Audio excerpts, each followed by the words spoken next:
Well, good morning, good afternoon, good evening, whatever time it is, wherever you are tuning in. Thank you so much for joining me today for Brahma Viharas, The Conclusion.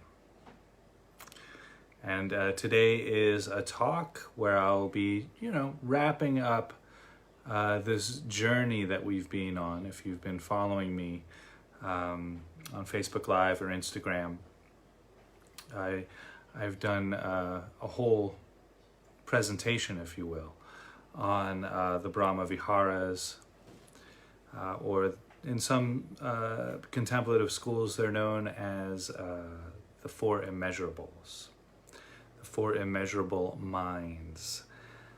Those are loving kindness, compassion, joy, and equanimity. And the reason why they're considered immeasurable is that it's thought that you can never exhaust them. If you're really truly giving loving kindness, if you're truly giving compassion, you have a good handle on what that means, it never exhausts. You can have an unending amount of joy, an unending amount of equanimity. So they're immeasurable in that way. Also, you can never cultivate so much that you feel like that's enough. You can always cultivate more compassion, more loving kindness, more equanimity, more joy. And so in that way, they're also considered to be immeasurable. So before I launch into the talk, the full talk, I want to make a few announcements. This has been a daily program. I'm going to scale that back now that lockdown is ending in many places in the world. The original reason I started these programs was as a way of bringing something, an offering to the world as it was mostly locked down, or people had to stay home practicing social distancing and so forth. So I was attempting to bring some light to that situation. So as the lockdowns are scaling back, I too am scaling back my program. So I'll be live through the New Life Foundation Facebook page and on Instagram, my own Instagram page, on Mondays and Thursdays. And I may add one of the weekend days because the weekends I tend to get more viewers. But I'm going to try just Mondays and Thursdays for the first couple of weeks and see how that unfolds. The next program will be on mindfulness. And I will be outlining the practice, the mindfulness type of practice which I designed, which I titled Such Sweet Thunder. That's a combination of two practices which I learned in my Tibetan studies. One practice on resting, so we learn to rest very, very deeply. Resting in the eye of the storm, I consider it. And at the same time, we also, in that state of resting, learn to cultivate awareness and mindfulness of the entire present moment. So a radical embrace of the present moment, if you will. A couple of other announcements. On July 3rd at 6 p.m., I'll be giving a talk at the Bodhi Tree Cafe 2 in Chiang Mai. This will be a talk on the Such Sweet Thunder practice, which I just mentioned. That will be broadcast live as well for those of you who cannot make it to Chiang Mai. On July 4th at 2 p.m., I'll be speaking also in Chiang Mai at the Holistic Healing Center. That will be a talk on loving kindness, one of the Brahma Viharas. July 17th to the 24th, I'm facilitating a 7-day plus silent meditation retreat. It's semi-silent. There will be some talking involved as well, and some workshops and so forth. That's July 17th to the 24th. That is live at the New Life Foundation here in Chiang Rai, northern Thailand, where I'm broadcasting today from. And I say live because this isn't a virtual retreat. Only the opening talk will be live streamed. Everything else, you have to be at the retreat center in order to take part in that. So make your way up to Chiang Rai. It's beautiful up here. There's not many tourists. Actually, I just went to the White Temple today, and I got some amazing photos. It's because there's not too many people there. Beautiful. Okay, I digress. So why embark on a practice like the Brahma Viharas? Why embark on any contemplative practice at all? And if you already have a meditation practice or a contemplative practice, I encourage you to really pose that question to yourself every now and then. Why do I practice this? It's a really great way to touch in with our motivations and our inspiration.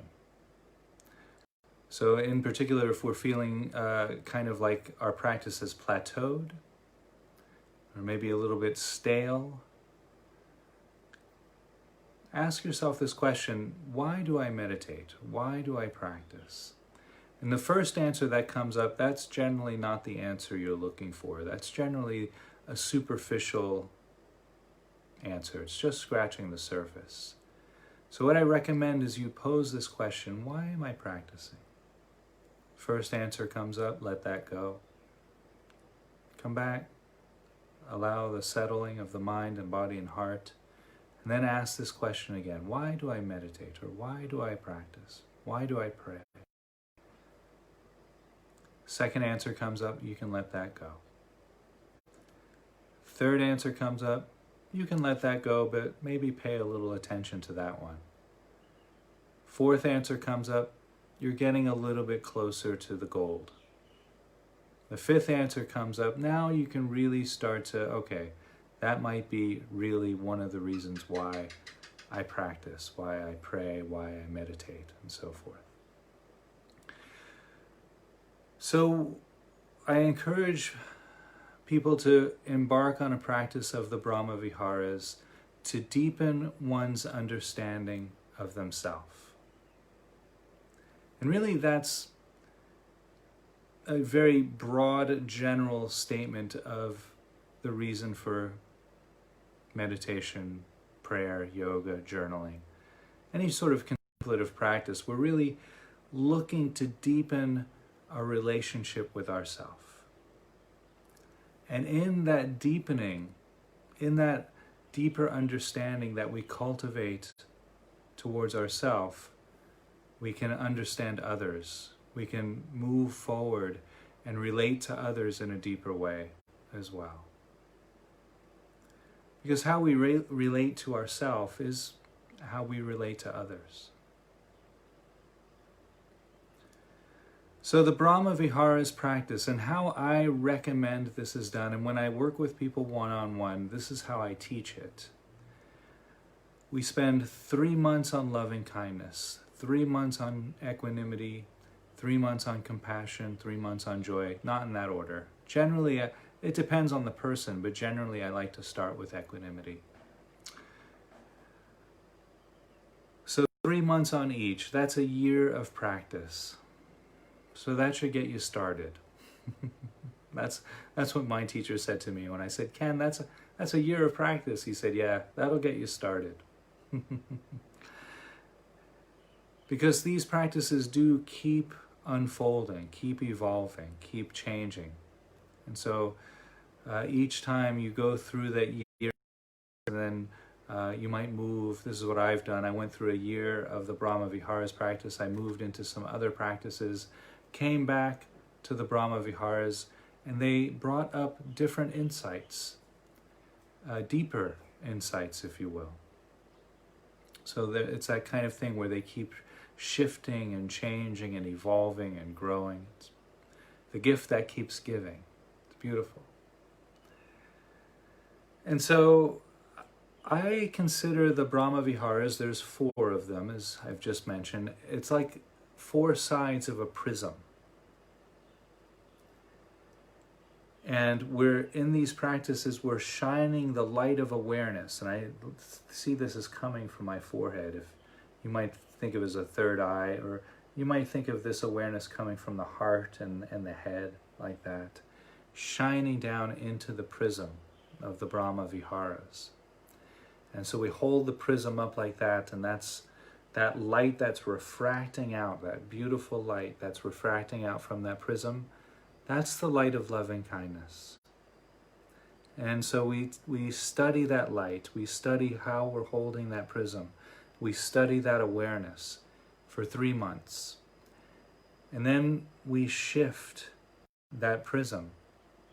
And now the light is refracting from our heart, from our mind, through that prism, refracting a different color, a different rainbow. It's still the same light of awareness, but we're holding the prism in a different way. The prism could be seen as a metaphor for the Brahma Viharas practice itself. So now we're shining the light of compassion, or the rainbow of compassion. We do that for 3 months. And then you rotate that prism again. And now that light of awareness is shining through the prism and refracting out a different rainbow. And that's the rainbow of joy. And then after that 3 months, you change the direction again. A new, different rainbow shines out from that prism, and that's the prism of equanimity, or that's the rainbow of equanimity, rather. Now, it's not as if you practice loving kindness, do that for 3 months, and then you graduate to compassion. It doesn't quite work that way. In fact, what you would notice if you take a practice like this up, you do the practices of loving kindness for 3 months, and then you move over to the practices of compassion, you'll notice that experiences of loving kindness continue to resonate. So as you're working through the practices of compassion, the practices of loving kindness continue to bear fruit. And then when you shift the prism again to joy, now we're enjoying, no pun intended, the fruit of loving kindness, of compassion and joy at the same time. Then when we move into equanimity, the fruits continue to show themselves, to reveal themselves through all 4 at that point, like that. So it's not as if you move from one and go to the next one and go to the next one. It's actually, they all continue to resonate as you move through the Brahma Viharas. Now, it's important when we take up a practice like the Brahma Viharas or the 4 immeasurable minds, or if you take up any sort of meditation practice, any sort of contemplative practice, it's quite important not to push, not to force anything. And so this is why when I teach mindfulness, I emphasize the resting, because it's impossible to be at rest and push at the same time. If you're pushing, you're not resting. And so even if you join me for a few of the mindfulness sessions and we get to the resting practice, I'll be doing that there. Or you can go to my website, www.suchsweetthunder.org, and look for the resting guided meditation. All the guided meditations there are free. And then learn that resting. Learn what it feels like to rest in the present moment. That can be a really great accessory practice to the Brahma Viharas, to any meditation practice, because, again, it's very important not to push. A couple of reasons. When we start pushing through a meditation practice, it can start to feel like a chore, like it's work. Eventually, we opt not to do that. It's easier to take a break. We want to take a vacation from that. Contemplative practices should be the vacation themselves,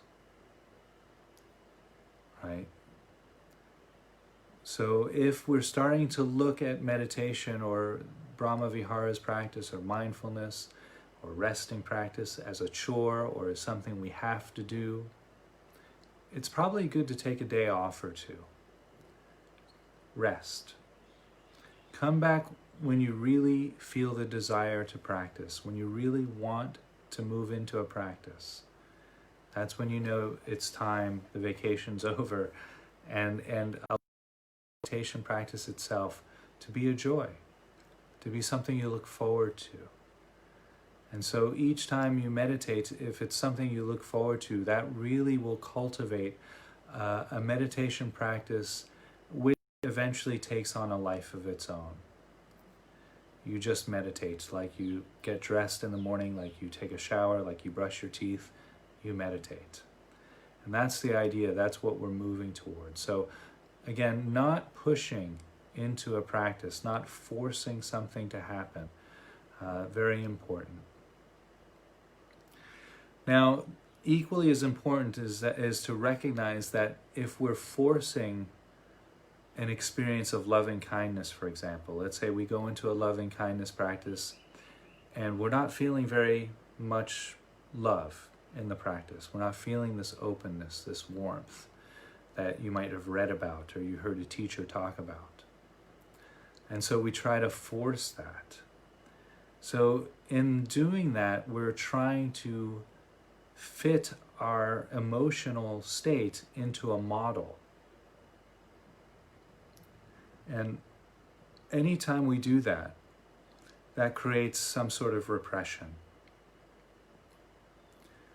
So that can be quite complicated once that starts happening to untie.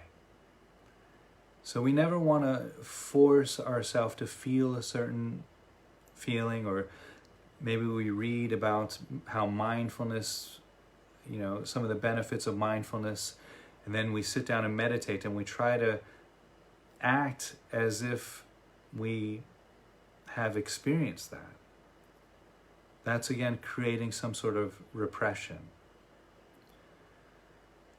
The real feelings, the real sensations, the real experience of the Brahma Viharas, it's not, you can't express it in words anyway. It's beyond verbal expression. It's beyond our thinking. So it would be of great benefit to approach these practices without a model of what they look like, of what the results look like. Do the practice and accept the results as they come. Otherwise, you're practicing the results rather than practicing the method. And that can be quite dangerous. So practice the method and allow the results to arise. That requires a healthy dose of patience and a healthy dose of self-compassion.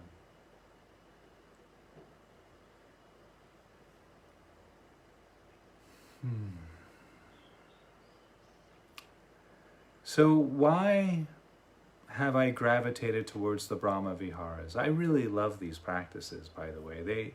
They really spoke to me. And I actually, in the Tibetan tradition, they're quite far down the path of the curriculum. In Tibetan meditation practices, there's generally a curriculum that a student will follow.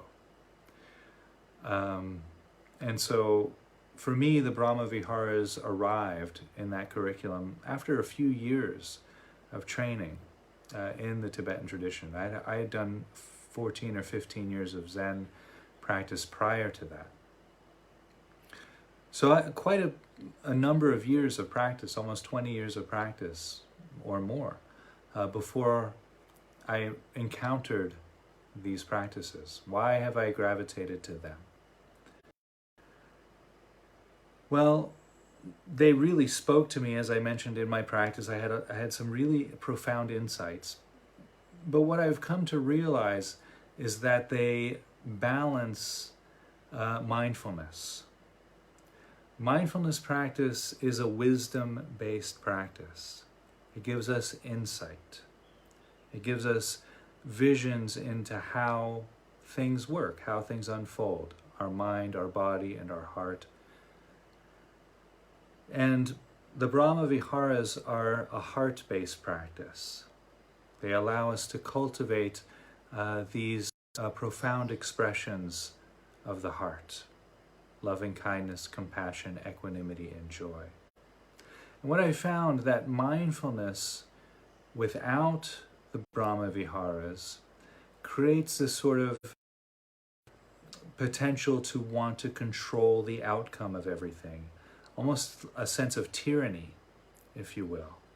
And that's human nature, right? If we can see how things are unfolding in a very subtle way, the way mindfulness can allow one to see, it's unconsciously we start to want to control that sometimes. Not everyone, but that can happen. That's potential.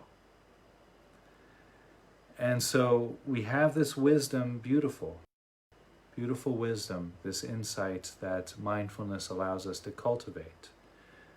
And then pairing that with the heart-based practices of loving kindness, of compassion, of equanimity and joy, that circumvents the need to control. And this is such a profound aspect of the later schools of Buddhism, Mahayana Buddhism, that in many places where the Mahayana Buddhism is practiced, in the temples and the monasteries, there's no statue of a Buddha, or there might be a small statue of the Buddha. But on both sides of the Buddha, you have bodhisattvas, or bodhisattvas are considered, in mythological language, lesser Buddhas or lesser gods. They're mythological beings.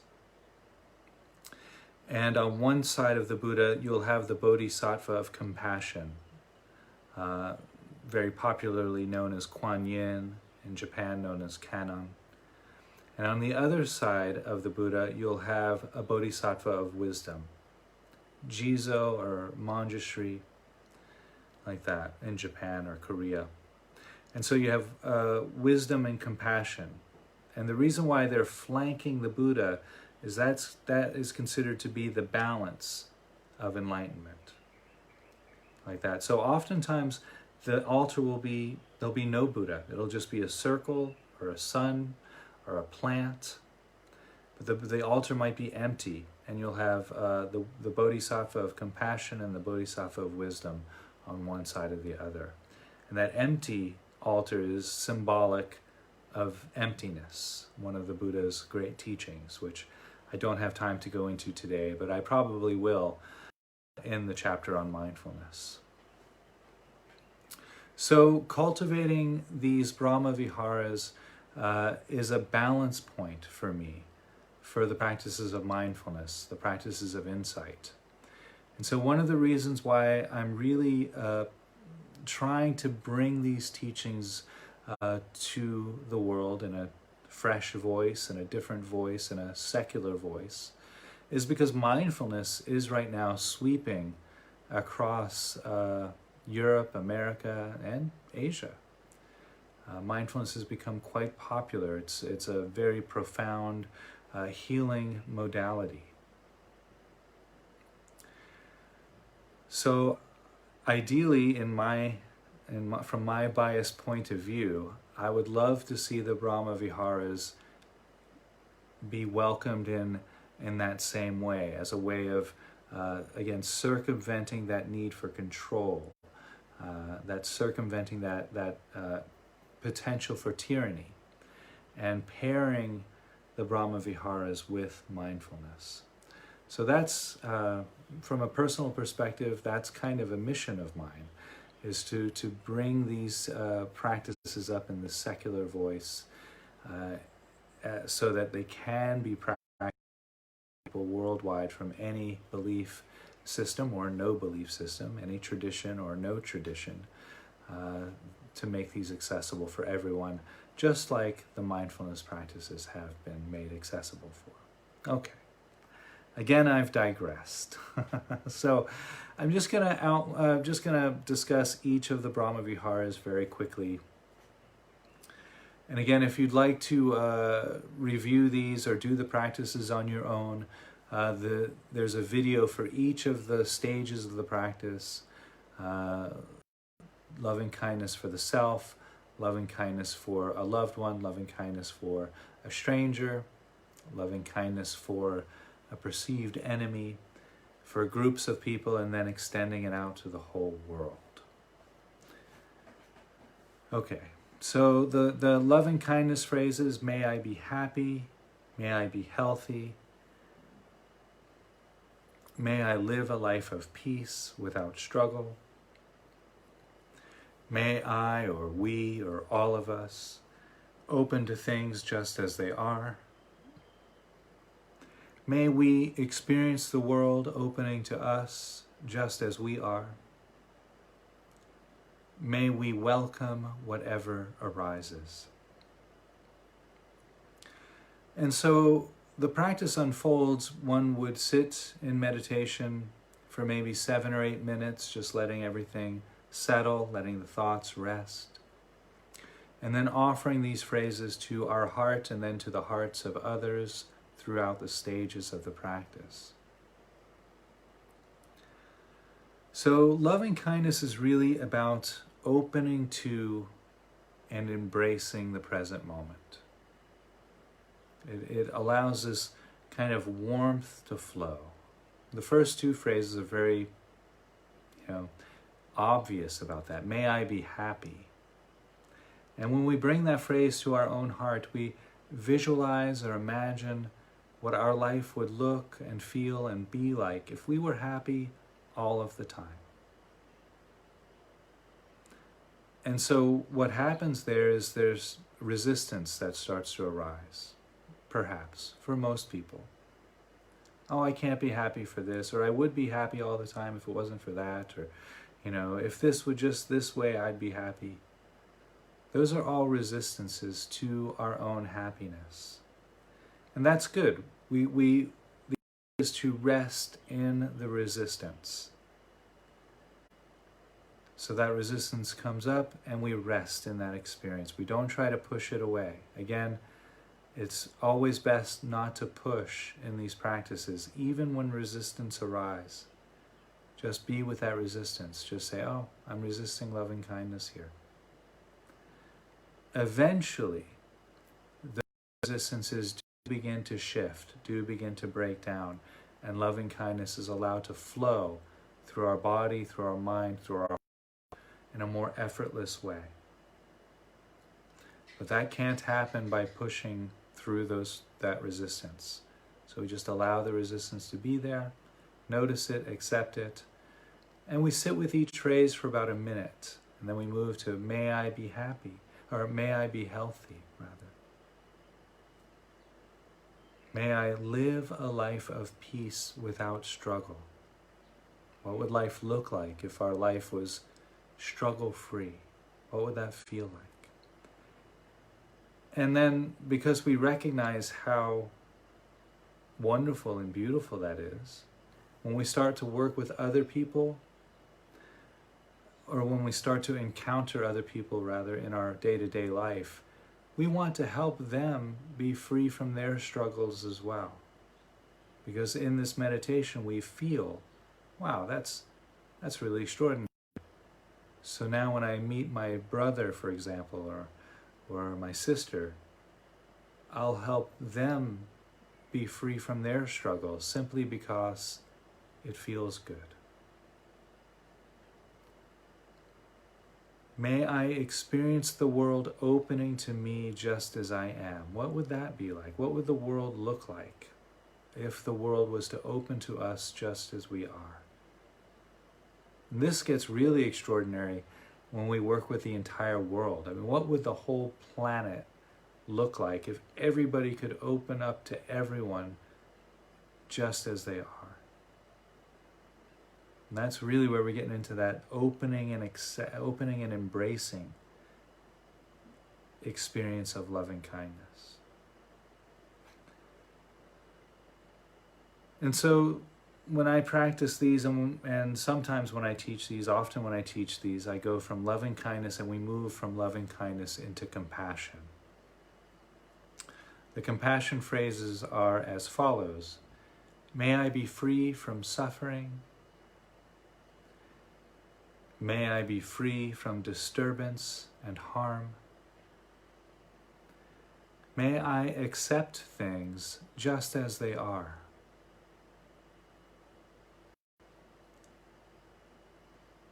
may I experience accepting me just as I am.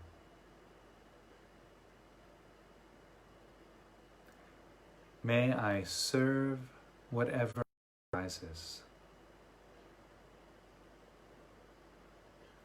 And so here we see that prism, right? We were holding that prism, refracting that beautiful rainbow light of loving kindness, and then we shifted it when we moved into compassion. And so the first phrase, may I be happy. Now it's, may I be free from suffering. It's different, right? One can be free from suffering and still perhaps not be happy, but might be more of an experience of settled contentment, right? So slightly different there. Some of the phrases are just one word difference, right? May I open to things just as they are. That's loving kindness, that opening, embracing. May I accept things just as they are. It's a subtle difference there. That rainbow light is just a shade different. But it's different enough to worth noting. See, we cultivate compassion so that we can be in the experience of pain without closing down to that experience. We can be present with another person's pain and suffering and present to our own pain and suffering.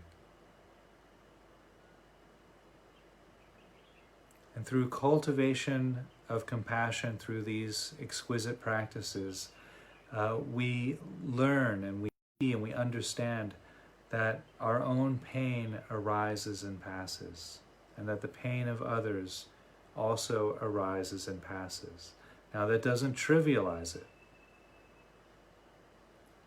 But because we recognize that everything that is born will eventually die, including our own pain, including the pain of others, we can then move forward with compassion without closing down in fear. We can then recognize what the other person who's in pain needs at that moment, rather than trying to change the situation as a result of our own discomfort. We move forward to alleviate or to be with that person in pain, rather than trying to change it because we're not comfortable with it. We can rest in the experience of another person's pain and suffering, like that. So that's compassion, and quite important part of the Brahma Viharas, particularly the self-compassion aspect of it, because that plays in with every other type of meditation practice, having a sense of self-compassion. Because meditation, the Brahma Viharas included, is challenging. It's not easy work. I mean, we're really digging deep and engaging with our own patterns, our own ways of escaping pain, our own ways of running away from discomfort. We're engaging in those patterns and trying to dismantle them. So that can be very tricky, and it does require a healthy dose of self-compassion. So here in the second Brahma Vihara, cultivating this self-compassion and then compassion for others. The obstacles of compassion traditionally are listed as fear, which I just kind of addressed there, and control. And so this is one of the reasons why I brought up control earlier, why compassion and all of the heart-based practices circumvent that tendency for control that mindfulness can unconsciously bring forth. So recognizing that control in the practices of compassion, and then once we see that, we let that go. You can't control and open and accept things just as they are, right? They can't coexist. So once we practice opening and accepting things just as they are, this habit of control will, if we're in that habit, will arise, and then we can see it. And then once we see it, once we recognize it, it starts to dissolve and break down. Compassion and loving kindness flow naturally after that tendency to control, or that tendency to move into fear, starts to dissolve.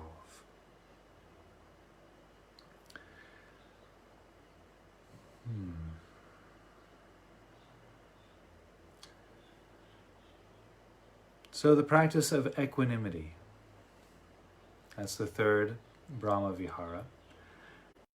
Loving kindness and compassion. And then moving into equanimity, we're holding that prism that looks like the rainbow of compassion, and we shift that prism again. We move into equanimity. The practices of equanimity, those phrases that we offer to our heart. May we be free from preference and prejudice. So here we've gone from may we be happy, may we be free from suffering, may we be free from preference and prejudice. That's quite a bit of a fluctuation there if you think about the texture, the tone of that. So not harboring preference and prejudice can allow one to rest into the present moment. And in that resting, we move into contentment, into compassion, and then from that compassion, from that contentment, comes that natural state of happiness that's not reliant on any external factors, like that. So again, they resonate with each other. May I be free from preference and prejudice. Because it's our preference that keeps us from enjoying the present moment, right? If I was to sit here right now giving this talk and think to myself, I'd really rather be meditating right now. That preference would keep me from enjoying this talk, giving this talk. That's just an example, by the way. That's not what's arising for me, but just thought I would use that. And that's just a very simple example of how preference keeps us from enjoying the present moment. Another one of the compassion phrases, may we experience the world knowing us just as we are. What would our life be like? How would our life unfold if the world would know us just as we are? Well, that then begs the question, what are we, right? What are we really? Beyond our self-restricting labels and definitions, beyond the places that we delight and revel in, beyond our occupation, beyond our religion, beyond our belief system, political ideology, beyond our body type, beyond our sexual preference and orientation, beyond any identification, beyond any behavior pattern.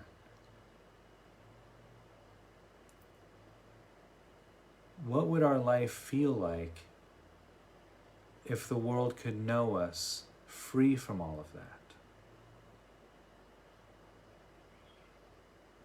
And then you can imagine, at least for me, what arises is a total sense of complete freedom.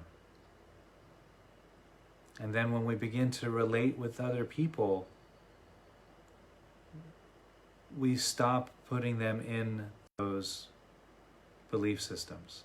We stop identifying people by their race, by their political ideology, by their sexual preference and orientation, by their economic background. Because we understand how good that feels. On a very visceral level, we understand that freedom.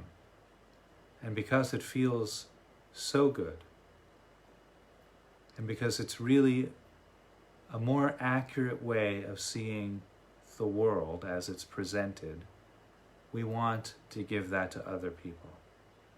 We want people to be free from that in our presence.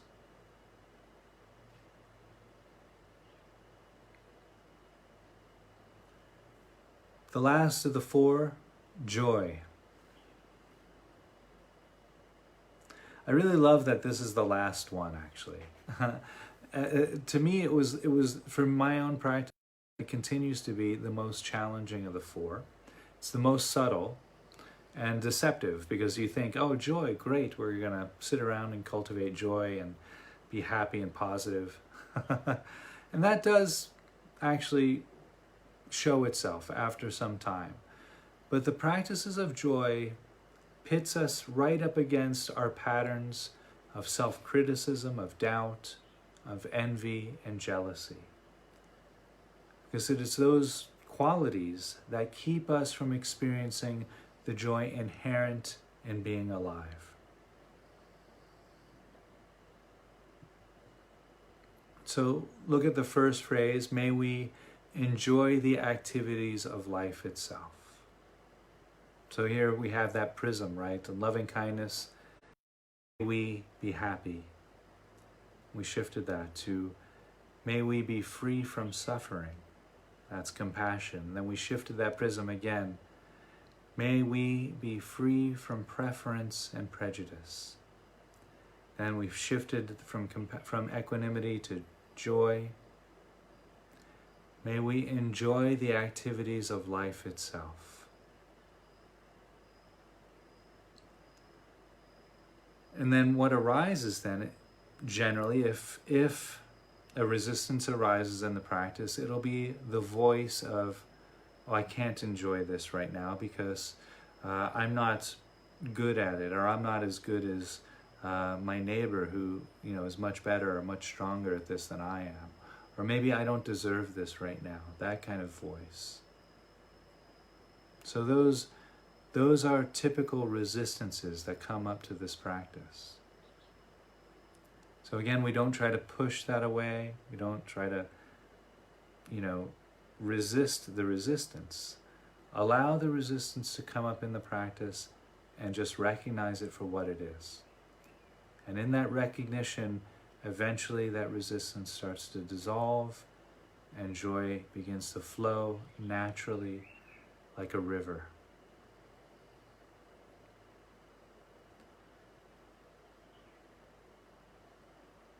So these practices, they're not concerned about what we think things should be like. We have to be concerned with what is right now and work from there. And so again, that's another pointer at not pushing away those resistances. Okay, that's how I am right now. I resist joy in this way. I resist compassion in this way.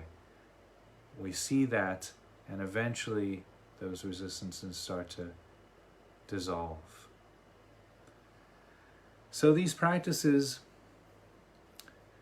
quite delicate, and they're emotion-based practices. So sometimes we can get emotionally charged during the practice. And I've used this illustration before, but at risk of repetition, I think it's worth mentioning again. So when we come to meditation, this is my little prop here. I'm sorry if the numbers are backwards for some of you. We start meditation in the middle circle there. This is with Brahma Viharas or any meditation practice. Start at the middle. The middle is the comfort zone. So breath, body, present moment awareness, you're in the middle. Then maybe you begin offering these phrases.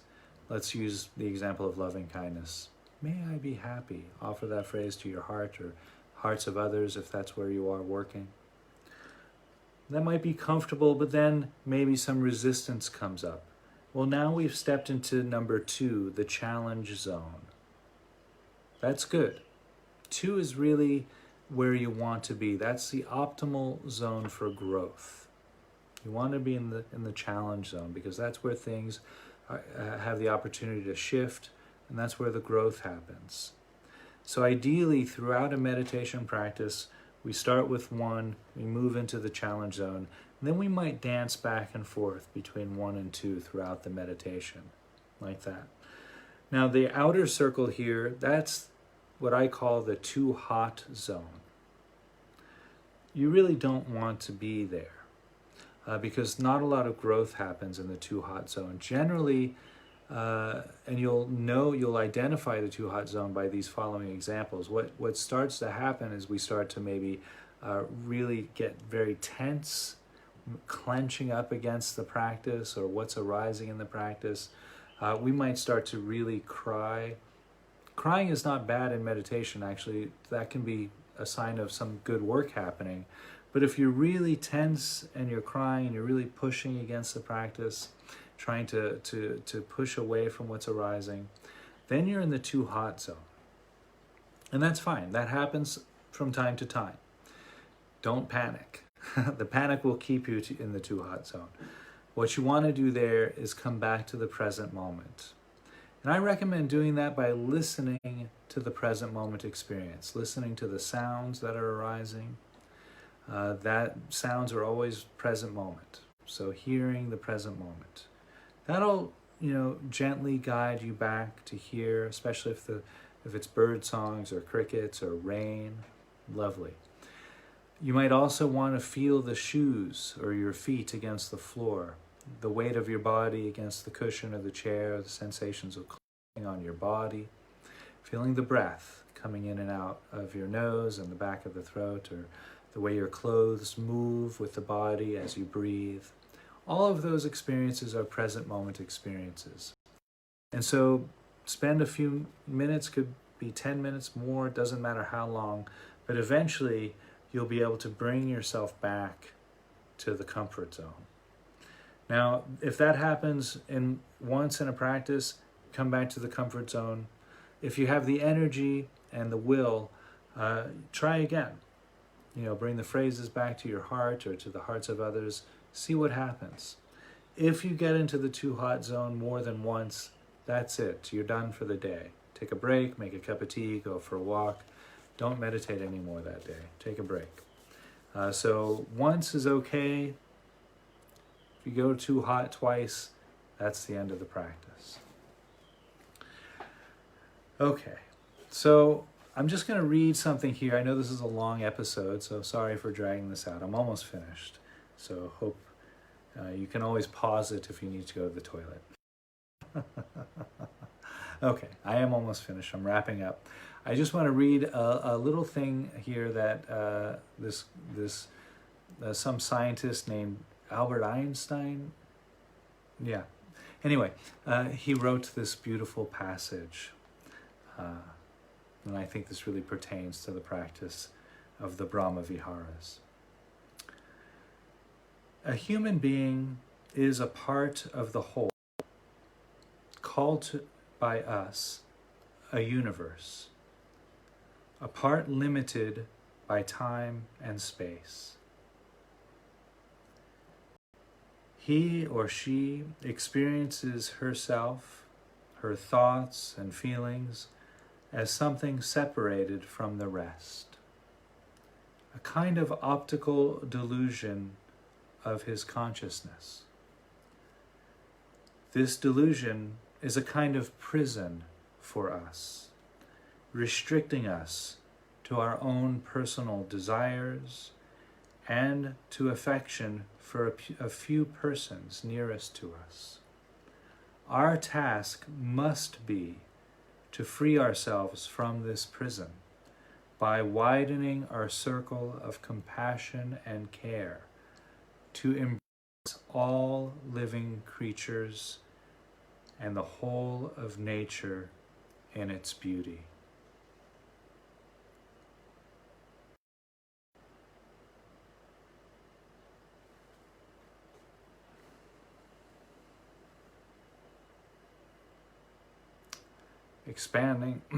Expanding our circle of care and compassion to including all living beings and all of nature in its beauty.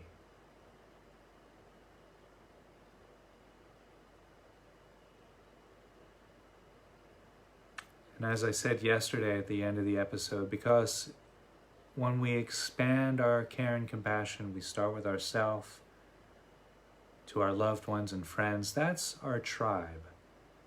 That's our community. We generally have care and compassion for those people. Then we start sending these Brahma Viharas out to people we don't know. That's most of the world, actually, people we don't know. Then we work with the perceived enemies, people we don't like very much. Then we extend it out to groups and then to the entire world. And we do this because all beings want happiness, want to avoid suffering. At the end of the day, that is the uniting factor. We all want to live a life of peace without struggle. We all want to experience the world knowing us just as we are.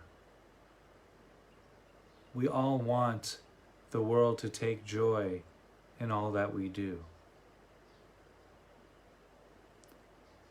And once we can expand, as Einstein said, expand that circle of care and compassion to all beings, violence, war, racism, discrimination, objectification,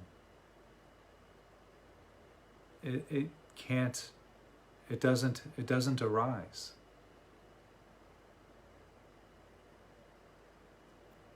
Not because it's illegal, not because there's laws against it, but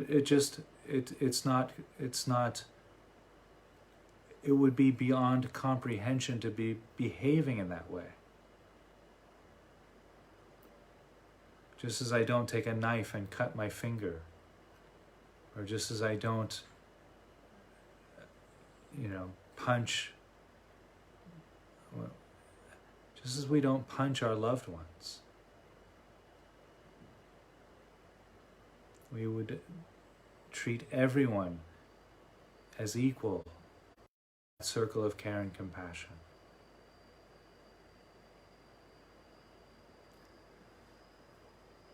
So I think that's all I want to say today. Thank you all for joining me. This has been the conclusion of the Brahma Viharas. I will be back on Thursday with the opening episode of mindfulness, a mindfulness practice that I title Such Sweet Thunder. Also, I've written a book on this practice, and you can find the book on my website, www.suchsweetthunder.org. I also outline the practice in great detail on the website, and there's videos. If you go to Such Sweet Thunder meditation practices, there's videos and so forth on there as well. If you want to get a head start, you're welcome to. So have a great few days. Stay safe, stay clean, stay healthy. Any questions or anything come up, please do send those along. I'm happy to address those. And I will see you all on Thursday.